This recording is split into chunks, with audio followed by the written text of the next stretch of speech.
E aí galera, tudo bem? Estamos de volta, né? Vamos dar continuidade aí a falar de campo elétrico agora criado por inúmeras cargas, né? Nós vimos que uma carga geradora ela já é capaz, né, de criar um campo. Imagine, né, inúmeras cargas em volta, né, de um determinado ponto. Como cada campo é um vetor, então nesse caso nós vamos fazer uma soma vetorial. E aí se você recordar um pouco, né, essa soma vetorial ela pode se dar de inúmeros processos, né? Vamos começar vendo um sistema com várias cargas pontiformes, tá? Você sabe que para resolver os métodos pode ser regra do polígono, regra do paralelogramo, enfim, né? Então visualmente, se eu tivesse, por exemplo, essas três cargas, Q1, Q3 positivo e Q2 negativo, cada uma exercendo no ponto P, né? Imagine você aqui um ponto P, como que seria o campo total de atuação no ponto P? Lembrando que cargas positivas vão gerar campo divergente, né? O carga positiva para campo divergente, ou seja, campo de afastamento. Já cargas negativas, o campo é de aproximação ou de convergência.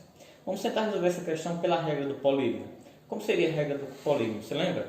Você pega o primeiro vetor, coloca logo em seguida, né, de um outro vetor e de um terceiro vetor, a fim de você fechar, né, o polígono, a fim de você fechar essa linha poligonal e formar um polígono. Então, o vetor resultante que vai da origem até o ponto, né, de destino do último vetor, essa reta final será o nosso vetor resultante, tá? Então, vetorialmente seria isso. Mas, matematicamente, como proceder?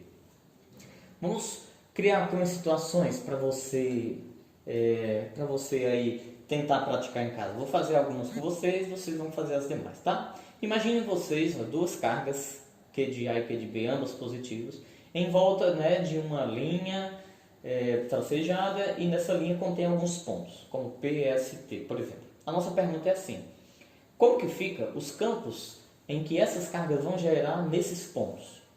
Então, partindo do pressuposto de que essas cargas estão alinhadas, elas vão atuar, né, com vetores também alinhados, tá? Mas como? Então, vamos dar um segundo exemplo com cargas negativas e um terceiro exemplo entre carga positiva e negativa. Tu se liga que essa aula é muito importante, viu? Muito importante, inclusive, para até reprisarmos aí vetores, tá? Eu vou deixar um para vocês fazerem, eu vou fazer então só dois. Primeiro, o que acontece? Carga positiva gera no ponto P um campo de afastamento, né? Aí concorda que a carga B também, por ser positiva, gera no ponto P um vetor de afastamento, só que menor que EA, né? Por se tratar da distância. Lembra que a carga, o campo e carga têm relação inversamente proporcional? Quanto mais próximo, mais intenso. Quanto mais distante, né, mais fraco. Tá bom? Então, dois vetores apontando para o mesmo lado, como seria esse resultado? Seria de fato uma soma vetorial, né, de EA com EB. E aí esse vetor vermelho, esse vetor resultante, passa a ser exatamente essa soma, tá? De EA com EB. Vamos ver o que acontece lá no ponto T. Vai acontecer a mesma coisa, por se tratar de cargas positivas, tá? O EB agora vai ser maior que o EA, concorda? Porque o campo está mais próximo, a carga geradora está mais próxima agora do T, tá bom? E é um somatório também de EA com EB, o campo resultante. Então tá aí, a fórmula usual R seria então E de A mais E de B. Tranquilo? E no centro, Edson, o que acontece no ponto S? No ponto S vai acontecer aquela situação em que muitas vezes você vai pegar em algumas questões.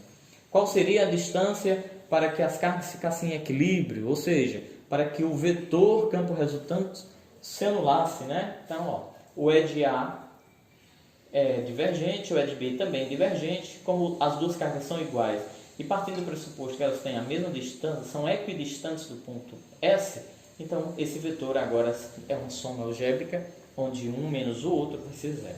Lembrando que isso é aquela velha soma, E de A mais E de B. A diferença é que um vetor ele é oposto ao outro. Como é que se escreve um vetor oposto? O vetor oposto é um vetor que é negativo, tá? Tudo bem? Então, resultante aí é zero. Vou deixar esse segundo exemplo para você fazer. Vamos para o último. Presta atenção que agora vai mudar. Carga negativa, o campo é convergente, né? De aproximação. Então, já que B é negativo, a seta vai lá para o outro lado, né? Quem ganhou aí? É A ou é B nesse cabo de guerra? é A, né? Portanto, o vetor resultante vai ter a mesma direção e o mesmo sentido que é A. Se liga, né? Porque o vetor é A é maior que é B. Então, a soma resultante aí foi, de fato, uma subtração. O mesmo vai acontecer lá do outro lado, né? Ó, é B é bem maior que é A, se tratar de um ponto próximo da carga B, e o vetor resultante, né, é voltado sempre para o maior vetor. Pronto. Então, aí foi feito subtrações. Tranquilão? Pausa o vídeo, faz um print aí da tela e tenta fazer, tá, esse exemplo do meio, para você ver como ficaria, tá bom? Lembrando que aqui no centro vai acontecer agora o seguinte, ó. Carga negativa vai gerar um campo de aproximação. Carga positiva vai gerar um campo de afastamento. As duas setas estão indo para onde? Para o mesmo sentido. Isso implica dizer que eu vou somar os dois vetores, né? O vetor resultante ficou apertadinho ali em cima, mas eu acho que dá para você enxergar, tá bom? Portanto, é uma soma. Vamos ver agora situações em que as cargas estão dispostas de maneira perpendicular, por exemplo. Então, vamos colocar aqui inúmeras cargas, tá? Vou de novo fazer um ou dois e vou deixar um outro para você fazer, tá bom? Vou começar aqui, ó. Carga positiva no ponto P gera um campo de afastamento. A carga positiva também aqui, ó, vai gerar nesse ponto um outro afastamento. Ora, mas eles não são perpendiculares? O que são perpendiculares? Formam 90 graus. Então, aqui é aquela regra do paralelogramo. Vou tentar preencher o paralelogramo, lembra?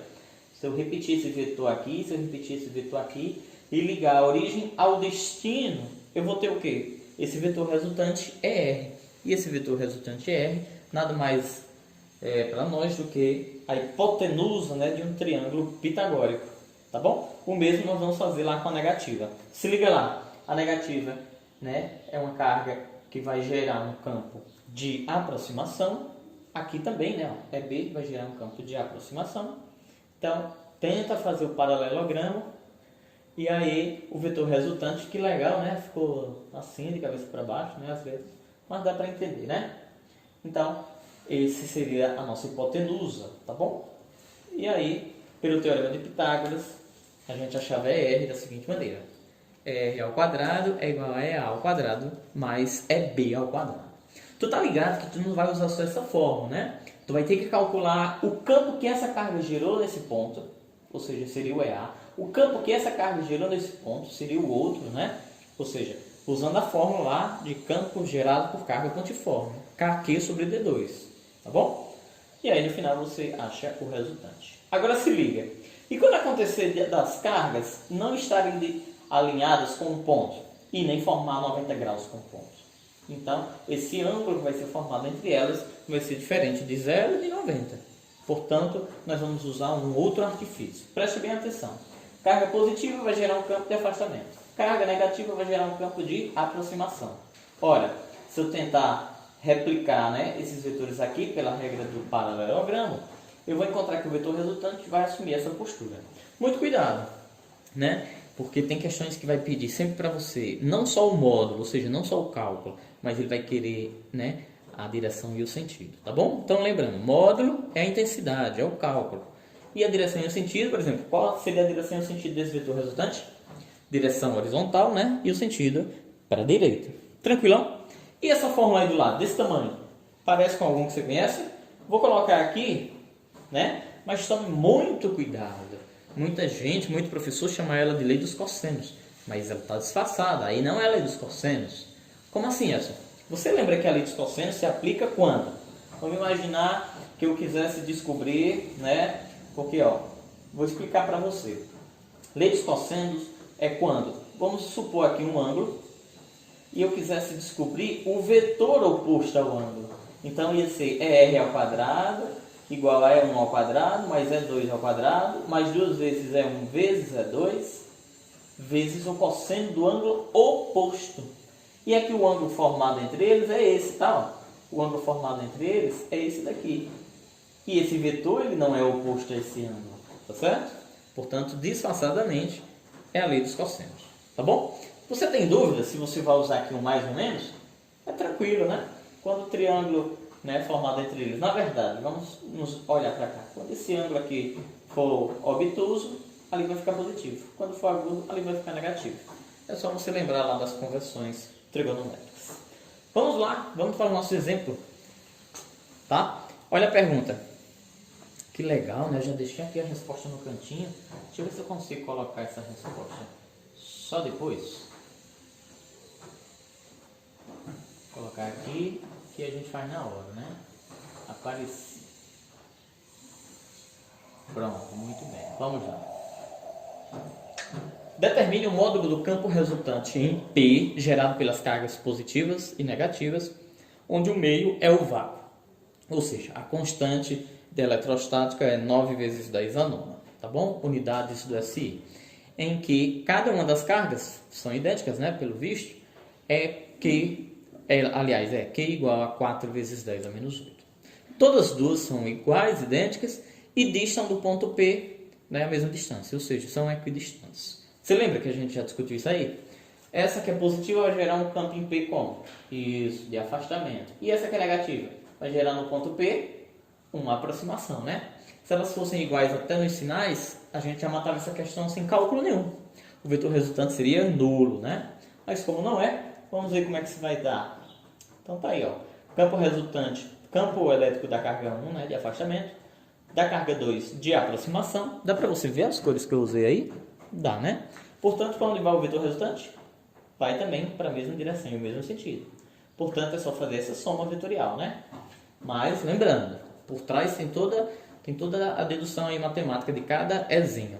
Tá bom? Matemática básica, tá? 9 vezes 10 a nona, vezes 4 vezes 10 a menos 8, o valor de cada carga, dividido pela distância, né, 2 ao quadrado. 9 vezes 10 a nona. Ou seja, é só repetir. Bastava você ter feito uma continha só dessa e depois multiplicava por 2, né? Já que as duas são iguais, tá bom? Matemática básica, eu acho que eu posso avançar, não posso? 9 vezes 10 a 1, mais 9 vezes 10 a 1 vai dar 18 vezes 10 a 1, tá? Para você que tem dificuldade com notação científica, ó, somar notação científica, tá? É como somar binômios, tá? Você repete o monômio e só soma os números da frente, tá bom? 18 vezes 10 a 1 é a mesma coisa que 1,8 vezes 10 ao quadrado. Newtons por Coulomb. Tranquilo? Muito bem. Opa, agora sim, ó, chegou lá a nossa resposta. Qual é o módulo? 1,8 vezes 10 ao quadrado. Qual é a direção do campo resultante? Horizontal. E qual é o sentido? Para a direita, né? Se liga aí. Vamos lá. O professor Edson Moraes, esse que vos fala, né, pede que se determine a direção e o sentido do campo elétrico resultante no terceiro vértice desse triângulo equilátero ABC. Tá aí uma questãozinha bem legal. O meio é o vácuo, né? As duas cargas são idênticas e o triângulo aí, como a gente percebe, mesmo o equilátero, tá bom? Então, vamos ver o que é que vamos fazer? Opa, já deixei tudo o cálculozinho aí, rapaz. Deveria deixar só depois, né? Deixa eu ver se eu consigo alterar aqui rapidinho. Consigo, né? Que é tranquilão. Muito bem. Vamos lá. Isso. Aquele 2 ali não está anexado a imagem, né? Mas tudo bem. Carga positiva gera no ponto C um campo de afastamento. A outra carga positiva vai gerar no ponto C um afastamento. Olha, o que é que eu vou fazer aqui? Pela regra do paralelogramo, vou projetar, né, o meu campo resultante. E aí, meus vetores, tá? E projetar meus vetores e achar o meu campo resultante. Ora, mas triângulo equilátero, galera. Os seus ângulos internos, cada um mede quanto? Isso mesmo, 60 graus. Então, se aqui é 60 graus, aqui é quanto? 60, porque esse ângulo é OPV a esse. Lembra lá da matemática? Ângulos opostos pelo vértice são sempre ângulos congruentes. Tá bom? Isso implica dizer que, se não é 0 nem é 90, ou seja, se os pontos não estão alinhados, né? Se as cargas não estão alinhadas com o ponto e não são perpendiculares, vou me valer daquela forma que parece a lei dos cossenos, né? Então, tá aí já toda a demonstração pra gente, tá? É r ao quadrado, aquele 2 era daqui, né? Ó. É 1 ao quadrado mais E2 ao quadrado mais 2 vezes E1 vezes E2 vezes o cosseno do ângulo, tá? Muito bem. E1 ao quadrado, tá aí, ó. KQ1 sobre D ao quadrado mais KQ2 sobre D ao quadrado mais 2 vezes KQ1 sobre D ao quadrado vezes KQ2 sobre D ao quadrado vezes o cosseno de 60, lembra? Vezes o cosseno de 60, tá?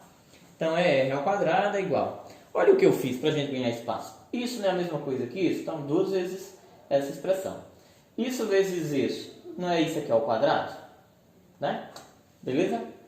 Então, eu vou fazer essa conta só uma vez, tá? Depois eu vou multiplicar por 2. Vou fazer essa conta só uma vez, né? Levando ao quadrado. Por fim, multiplico por 2, porque esse 2 é da fórmula, tá? E quanto é o quociente de 60? Meio, tá? O quociente de 60 é meio. Muito bem. Ok? Muito bem. Matemática básica agora. Só desenvolver. Ó. 9 vezes 10 a nona, vezes 4 vezes 10 a menos 6, sobre 2 ao quadrado. Tá? Do mesmo jeito, mais pra frente. Matemática básica, tá? Basicão mesmo. 4 cancela com 4, né? Tanto aqui quanto lá, tá? E aí, ó, 9 ao quadrado, 81. 10 a menos 9 vezes 10 a menos 6 é 10 a terceira, né? Repete a base e soma os expoentes. E agora o resto é moleza, né? 9 ao quadrado é 81, 10 a terceira ao quadrado é 10 a sexta, 10 a terceira ao quadrado é 10 a sexta, tá? 2 vezes esse fator, 2 vezes 81 vezes 10 a sexta, mais 1 vezes 81 vezes 10 a sexta, é o mesmo que 3 vezes 81 vezes 10 a sexta, né? Esse 2 vai passar tirando a raiz de todo mundo. Raiz de 81, raiz quadrada de 81 é 9, raiz quadrada de 3 não tem exata, né? Raiz quadrada de 10 a sexta, 10 a terceira. Portanto, o nosso vetor resultante é 9 vezes raiz de 3 vezes 10 a terceira, Newton por Coulomb.